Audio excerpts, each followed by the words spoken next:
¿Qué tal?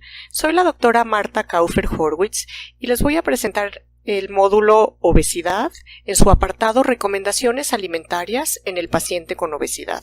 Espero que les sea de utilidad. En esta lámina pueden ustedes encontrar los puntos que trataremos a lo largo de la presentación. Es necesario introducir algunos conceptos importantes para comprender la relevancia y los retos del tratamiento nutricio de la obesidad. El concepto de balance energético ha sido central en este campo. Para promover una pérdida de peso, se requiere que el paciente entre en un balance energético negativo, es decir, que gaste más energía de la que consume. La forma más eficiente de lograrlo es a través de la restricción del consumo de energía de la dieta. En el ejemplo que se muestra, se pretende reducir 1000 kilocalorías en un día. Esto puede lograrse a través de restringir el consumo de alimentos o de incrementar la actividad física, o una combinación de ambos. Como se observa, la cantidad de actividad física que se requiere para lograr un déficit de 1000 kilocalorías es extenuante. Por otra parte, una persona con obesidad puede fácilmente consumir 1000 kilocalorías en poco tiempo.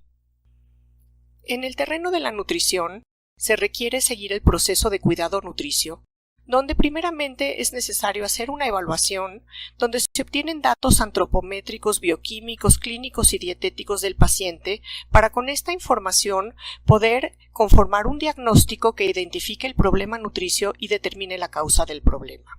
Por otra parte, es necesario, una vez teniendo un diagnóstico, implementar una intervención que atienda las necesidades del paciente y su problema nutricio particular y seguidamente monitorear el progreso y evaluar los resultados.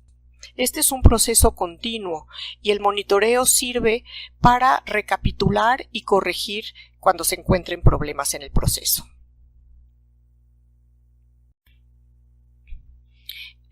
Debe evaluarse al paciente en distintas áreas. Primeramente, se captura, se indaga su historia personal, médica y familiar. Es importante saber de dónde viene el paciente, cuál es su ocupación, con quién vive, si tiene antecedentes familiares de alguna enfermedad particularmente relacionada con la obesidad, si su obesidad inició en la niñez o si ésta se fue construyendo ya en la edad adulta, dado que tiene distintas implicaciones para su etiología y tratamiento, si el paciente se ha sometido a tratamientos previos, qué estrategias ha utilizado para bajar de peso, entre otros aspectos importantes. Por otra parte, se hace una evaluación antropométrica donde debe conocerse el índice de masa corporal, los perímetros de cintura y cuello y en caso de tener equipo de buena calidad puede hacerse una evaluación de la composición corporal para conocer la masa grasa, la grasa visceral, entre otros componentes de la composición. Se solicitan también algunos estudios de laboratorio como glucosa, perfil de lípidos y algunas otras pruebas dependiendo también de las comorbilidades del paciente. No necesariamente se solicitan todas las pruebas en todos los pacientes. Es necesario también evaluar la tensión arterial. Y entrando ya al terreno de lo que es los antecedentes dietéticos, es importante conocer a fondo cuáles son los hábitos del paciente. Por ejemplo, cuál es su dieta habitual, con qué frecuencia consume determinados alimentos, si consume suplementos, qué opina, qué creencias, qué mitos tiene en torno a la alimentación, de qué alimentos tiene disponibles, dónde los consume, quién los prepara. En fin, es importante conocer muy a fondo la conducta alimentaria del paciente. Con la evaluación anterior, es posible elaborar un diagnóstico nutricio. Es necesario aclarar que el diagnóstico nutricio describe las alteraciones del estado de nutrición del paciente e identifica las causas de estas alteraciones con base en los signos y síntomas específicos identificados en la evaluación. Una vez identificado el problema nutricio, es decir, una vez hecho el diagnóstico nutricio, se procede a planear la intervención. En general debe ser individualizada y se basa en la prescripción de una cantidad determinada de energía al día, es decir, cuántas calorías consumirá el paciente. Se plantean también opciones de alimentos y preparaciones o platillos, el tamaño de las porciones a consumir, los horarios en los que deben hacerse las comidas, si se va a recurrir a apoyos como podrían ser los reemplazos de alimentos, entre otras estrategias. Es importante que la intervención incluya un elemento esencial, la educación al paciente. Debe establecerse una relación de colaboración entre el médico o el nutriólogo y su paciente con la finalidad de fijar prioridades y de establecer metas conjuntas. El objetivo es que el paciente desarrolle habilidades en torno a su alimentación y que se establezcan planes de acción individualizados que fomenten una responsabilidad para el autocuidado de la condición existente. Sin esta comunicación, difícilmente se logrará que el paciente se adhiera, pues para que eso se dé, el paciente debe sentirse cómodo con las recomendaciones y debe tener la posibilidad de incorporarlas a su vida cotidiana. La fase de monitoreo consiste en dar seguimiento a las evaluaciones antropométrica, bioquímica, clínica y dietética.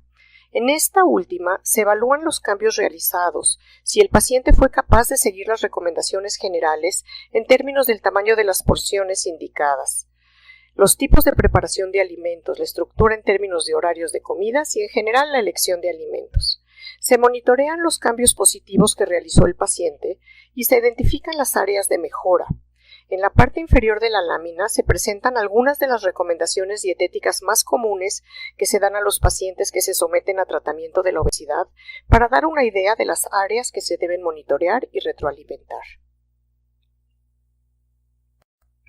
La medición del índice de masa corporal es ampliamente utilizada para establecer el diagnóstico de obesidad por su facilidad y bajo costo, a pesar de que en sí mismo no es una medición de adiposidad, sino de masa corporal. Sin embargo, se ha documentado ampliamente su asociación con la adiposidad, particularmente en los valores superiores del índice de masa corporal, y su asociación con el riesgo de enfermedades metabólicas y con la mortalidad. El índice de masa corporal se calcula a partir de la relación del peso con el cuadrado de la estatura y se clasifica de acuerdo con lo que se muestra en la lámina. Valores de índice de masa corporal superiores a 30 denotan obesidad en el adulto. Dado que interesa medir adiposidad, en el ámbito clínico se usa el perímetro de cintura como indicador de la distribución corporal de grasa. Se ha documentado ampliamente que este refleja la acumulación de grasa en la región visceral, que es la que confiere más riesgo cardiovascular y de enfermedades metabólicas. Es importante aclarar que si bien el perímetro de cintura tiene buena correlación con el índice de masa corporal, la medición debe hacerse por personal entrenado y utilizar siempre la misma técnica de medición para que los datos entre una medición y la siguiente sean fiables. Se ha cuestionado el uso del perímetro de cintura en pacientes con índices de masa corporal superiores a 35, por la dificultad para realizar la medición y por la baja confiabilidad y reproducibilidad de la misma. Los puntos de corte para el perímetro de cintura varían de una población a otra debido a las características fenotípicas de las poblaciones y a su asociación con riesgo cardiometabólico. Para la población mexicana, valores de cintura superiores a 80 centímetros en mujeres y 90 centímetros en hombres se consideran valores de riesgo y en estos casos puede decirse que el paciente cursa con obesidad abdominal independientemente de su índice de masa corporal. El perímetro de cuello es una medición menos usada, aunque se ha visto que se asocia con la grasa visceral e identifica a pacientes con un perfil de alto riesgo cardiometabólico. Presenta alta correlación con el perímetro de cintura, por lo que es una alternativa para evaluar pacientes con índice de masa corporal superiores a 35, donde el perímetro de cintura pierde confiabilidad. A diferencia del perímetro de cintura, este tiene la ventaja de no estar sujeto a cambios postprandiales y puede ser menos invasivo para los pacientes.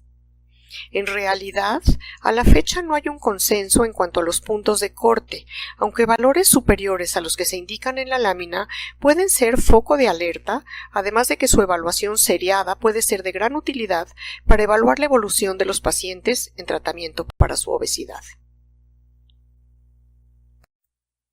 La evaluación dietética tiene como finalidad conocer a fondo los hábitos alimentarios de los pacientes, identificar la presencia de conductas anormales como comer emocional, la presencia de atracones o conductas purgativas, entre ellas el vómito autoinducido. Es importante interrogar a qué atribuye el paciente su obesidad. Conocer esto puede ayudar a definir el mejor abordaje.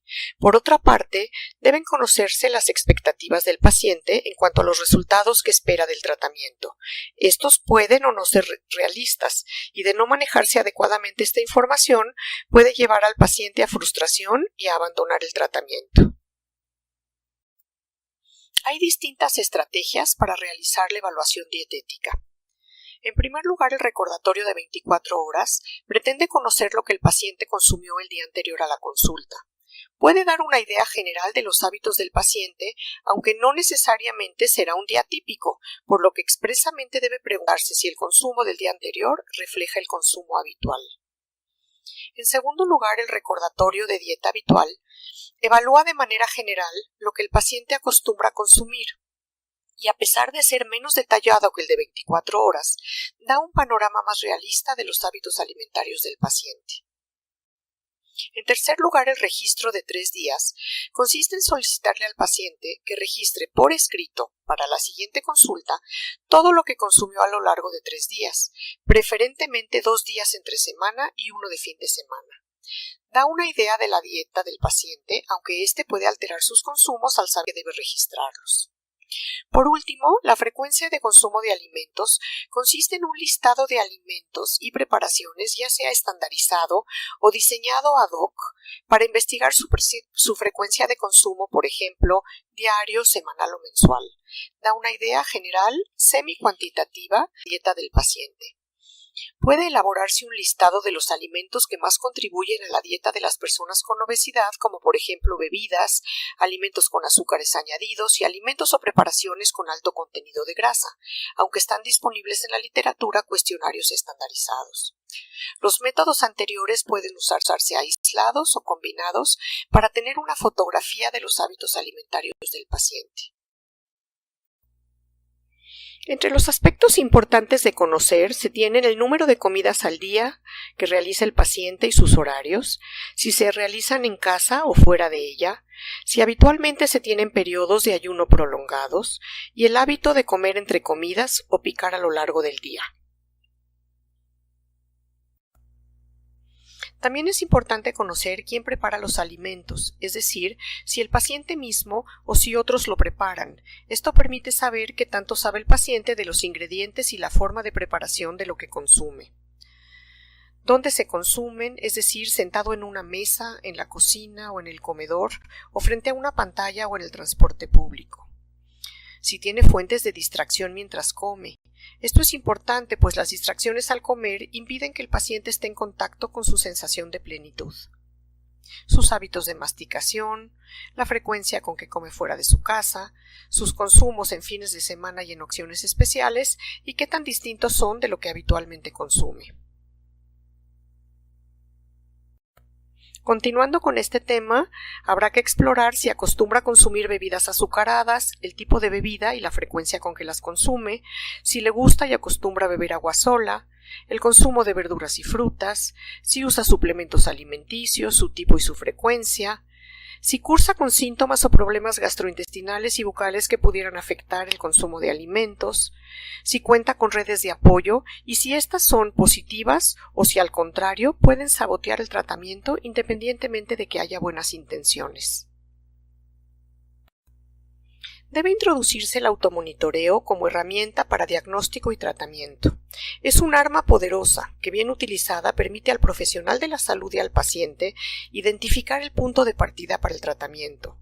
Posteriormente, le permite al médico o al nutriólogo identificar los logros y dificultades de su paciente. Y al paciente le permite voltearse a ver e identificar sus cambios y las áreas en las que necesita ayuda. Todo esto hace al automonitoreo útil, siempre y cuando el profesional de la salud se tome el tiempo de explicarle al paciente sus alcances y que no se trata de simplemente juzgarlo con este instrumento. Una vez que se tiene la evaluación, es posible pasar a la prescripción dietética. La dieta es el elemento central del tratamiento integral de la obesidad. Es necesario prescribir una dieta para alcanzar una reducción en la ingestión de energía. Esto se puede hacer de distintas maneras y de acuerdo con las guías de tratamiento, se puede hacer, como se muestra en la diapositiva, de 3 formas. La más usual y la más sencilla es la que implica prescribir dietas de 1200 a 1500 kilocalorías para las mujeres y 1500 a 1800 para los hombres, aunque se pueden utilizar otras estrategias como reducir de 500 a 700 kilocalorías al día de los requerimientos del paciente o utilizar alguna de las dietas basadas en evidencia que restringen ciertos tipos de alimentos para generar un déficit de energía. El nivel mayor de evidencia que se indica en las guías es prescribir dietas con restricción de energía en aquellos pacientes que se beneficiarían de la pérdida de peso basado en las preferencias del paciente y en su estado de salud, y de preferencia se recomienda la referencia a un profesional de la nutrición. Ustedes como médicos es importante de cualquier forma que tengan las bases para poder prescribir cuando tienen un paciente en su consultorio, particularmente cuando no tienen acceso a un profesional de la nutrición. Se preguntarán cuál es la mejor dieta. Pues les comento que no hay una dieta mágica para la pérdida de peso. Como dicen los investigadores, prescriba una dieta baja en energía basada en el perfil de salud del paciente y en sus preferencias alimentarias. Lo central es lograr que el paciente pueda adherirse al tratamiento. De manera muy general, quisiera comentar algunos de los problemas principales que se van a encontrar ustedes. Por ejemplo, el consumo excesivo de azúcares añadidos, un exceso en el consumo de grasas, pobre consumo de verduras y frutas y de cereales integrales. A los pacientes no les gusta consumir agua simple. Por otra parte, abusan de alimentos procesados, industrializados, y por otra parte, comúnmente en pacientes con obesidad, algunos de los problemas con los que se van a encontrar es el consumo de porciones grandes de alimentos, la falta de estructura en el horario de comer, por ejemplo, comidas fuera de casa con mucha frecuencia, distracciones al comer y falta de convivencia familiar. Como les decía, ¿cuál es la mejor dieta? Pues en realidad, como pueden ustedes observar en la lámina, en este estudio donde se compararon gran cantidad de dietas, ya sea bajas en hidratos de carbono, con contenido moderado de nutrimentos o bajas en grasa, en estudios controlados, aleatorizados, de más de 3 meses de duración y con restricciones de menos de 1800 kilocalorías, se vio que a lo largo de 6 meses o de 12 meses, realmente las diferencias en los logros obtenidos entre dietas son mínimas. Por otra parte, ¿por qué les digo que no hay una dieta idónea? Porque, por ejemplo, en este estudio donde se compararon 4 tipos de dietas muy distintas para determinar tasas de adherencia y de efectividad en el paciente para pérdida de peso y reducción de factores de riesgo cardiovascular, se encontró lo que vemos en la lámina siguiente.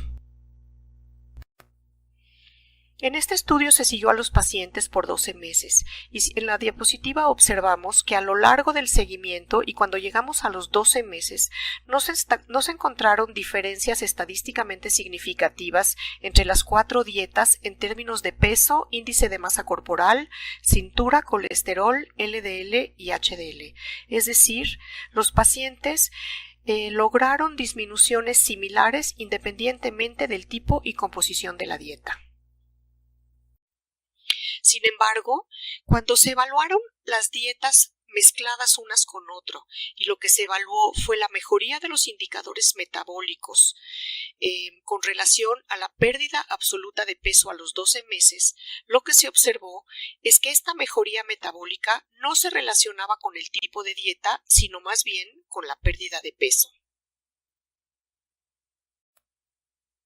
Por otra parte, cuando se evaluó el cambio de peso a 12 meses en función de la dieta y de la adherencia, lo que se encontró es que en función de la dieta, en el lado izquierdo de la lámina, se puede observar que no hubo diferencia en la pérdida de peso según el tipo de dieta a la que se sometió el paciente. Sin embargo, cuando se evaluaron las dietas todas en su conjunto y lo que se evaluó fue la adherencia medida de acuerdo a una calificación de 1 a 10 que el paciente se autoasignaba, siendo el 1 una baja adherencia y el 10 una adherencia perfecta a la dieta que le tocó, podemos observar que a mayor adherencia, mayor pérdida de peso. Esto nos lleva a concluir que no es el tipo de dieta, sino la capacidad del paciente a cumplir con la dieta que se le asignó lo que va a determinar el éxito en el tratamiento, es decir, la pérdida de peso. Incluso los programas comerciales pueden ser muy efectivos y más que el manejo individual. En este estudio, donde se aleatorizó a los pacientes a recibir atención por un proveedor de primer contacto, es decir, un médico de primer contacto, y que se contrastó con la asistencia de otros pacientes a un programa comercial, se encontró que los pacientes que asistían al programa comercial tuvieron una pérdida de peso incluso mayor que los que tuvieron su consulta con el médico de primer contacto. Con esto no se quiere decir que se tiene que mandar a los pacientes a programas comerciales. El mensaje es que debemos aprender de algunos de estos programas que lo que logran es darle sentido de pertenencia a los pacientes y les dan apoyos adicionales al manejo individualizado y que esto les permite tener éxito también en el tratamiento de su obesidad. Una estrategia que se puede utilizar en el tratamiento de los pacientes con obesidad es el uso de reemplazos de alimentos. ¿Qué son los reemplazos de alimentos? Son productos que contienen alrededor de 200 a 300 kilocalorías y que pueden sustituir 1 o 2 comidas para pérdida o mantenimiento de peso. Estos productos vienen tradicionalmente en forma de bebidas, barras o comidas preenvasadas y pueden ser una alternativa para personas que tienen dificultad para controlar el tamaño de las porciones que consumen o que no tienen tiempo para preparar sus alimentos. Sin embargo, debe quedar claro que muchas veces este uso de reemplazos puede implicar un costo adicional en el tratamiento de los pacientes. En el pasado se cuestionaba el uso de estos reemplazos, diciendo que el paciente no aprendía a comer, no aprendía a cambiar sus hábitos alimentarios. Sin embargo, hoy día se sabe que esta es una herramienta bastante potente y en estudios recientes donde se siguió a los pacientes por 4 años posteriores al uso de reemplazos de alimentos, se observó que la capacidad para bajar de peso y para mantener el peso perdido era incluso superior que cuando se utilizaban estrategias convencionales para pérdida de peso. Por lo que finalmente, cuando es posible, cuando son accesibles para el paciente, pues es una herramienta de la cual se puede echar mano. Se han puesto de moda las colaciones en el tratamiento de la obesidad. Ya hasta los pacientes llegan a los consultorios pidiendo sus colaciones, es decir, si uno les prescribe una dieta con 3 comidas, ellos dicen, bueno, ¿y no me va a dar mis 2 colaciones? En realidad, las colaciones son comidas fuera de los 3 tiempos principales de comida, que implican comer alimentos o consumir bebidas que aportan energía entre las comidas regulares. Estos alimentos consumidos entre comidas, independientemente de si se trata de opciones saludables o alimentos ricos en energía y pobres en nutrimentos, en realidad no son necesarios en el tratamiento de la obesidad. Decía yo que las colaciones no son necesarias, pero muchas veces los pacientes las piden o incluso acostumbran consumirlas. En ese caso es importante recomendar principalmente verduras, una pieza pequeña de fruta, un yogur, por ejemplo, natural, sin azúcar, o bebidas que no aportan energía, como pudiera ser agua simple, té o café sin azúcar. Las colaciones en general no deben aportar más de 100 a 150 kilocalorías porque, como vemos en la lámina del lado derecho, los pacientes con obesidad tienen mucho problema para controlar sus consumos y se ha visto que a mayor número de consumos al día, mayor será su consumo energético. Veamos lo positivo y lo negativo de consumir colaciones. Entre las cuestiones positivas tenemos que inducen saciedad, pues permiten no llegar con tanta hambre a la siguiente comida. Por lo mismo pueden retrasar el siguiente tiempo de comida, especialmente si las colaciones tienen un alto contenido de proteínas. Por otra parte, cuando se consumen en porciones adecuadas, no comprometen el balance de energía, es decir, no exceden el consumo energético a lo largo del día. Finalmente, el consumo de fibra y de nutrimentos inorgánicos se ha visto que es mayor en personas que consumen colaciones, cuando las eligen sabiamente. Entre las cuestiones negativas de las colaciones es que finalmente son una oportunidad adicional para consumir un exceso de energía. Este exceso de energía puede influir negativamente en el peso corporal. Y finalmente puede ser difícil compensar en la siguiente comida y de esta manera a lo largo del día se consume una cantidad de calorías muy superior a lo que estaba establecido. Por otra parte, puede ser que se tenga problemas para el control de porciones y en este sentido, como en las personas con obesidad, las porciones en vez de ser pequeñas porciones de alimento que se consumen entre comidas, son porciones realmente excesivas. Y en el caso particularmente de los pacientes con obesidad, frecuentemente se buscan alimentos fáciles de preparar que suelen ser densos en energía. En la segunda columna donde hablamos de las cuestiones negativas de las colaciones, estas situaciones particularmente se presentan en los pacientes con obesidad. Por eso, si bien en una persona que no tiene problemas con su peso, las colaciones podrían ser una cuestión muy positiva para incorporar en la dieta, esto no es así en el caso de los pacientes que vienen a buscar un tratamiento para la obesidad. En la presente lámina se presentan una serie de opciones de colaciones que puede usted utilizar para inspirarse y para hacer recomendaciones a su paciente en el caso de que éste la solicite. El concepto de la densidad energética es interesante y puede ayudar a orientar a los pacientes a modular su dieta. Por ejemplo, puede lograrse que el paciente consuma dietas que tengan el mismo volumen pero que aporten menos contenido energético o que tengan mayor volumen y que tengan el mismo o menor contenido de energía. ¿Qué es la densidad energética? Es la cantidad de energía que proporciona un alimento o un platillo por 100 gramos. En este sentido, podemos lograr que el paciente consuma platillos del mismo tamaño pero que aporten menos calorías si lo ayudamos a escoger sabiamente, por ejemplo, alimentos que aporten menos calorías por 100 gramos, como en la primera parte de la lámina. En la parte inferior podemos lograr que el paciente consuma porciones mayores con menores contenidos de energía. El ejemplo típico que me gusta manejar es el de la fruta. Como vemos nosotros, un plato de fruta fresca puede aportar 100 kilocalorías y la misma fruta pero deshidratada aporta 600 kilocalorías y no nada más aporta mayor cantidad de energía, sino que además su volumen es menor. Posiblemente el paciente va a obtener mayor satisfacción y mayor saciedad si sabe elegir la fruta fresca en lugar de la fruta seca, donde con la fruta deshidratada podrá consumir un puñito, mientras que con la fruta fresca podrá consumir un plato un poquito más cuantioso. Adicionalmente, hay que echar mano de una serie de estrategias que ayuden al paciente a adherirse a su tratamiento. Por ejemplo, el autopesaje es una de las conductas coadyuvantes donde hay bastante evidencia científica de que funcionan. ¿Qué quiere decir esto?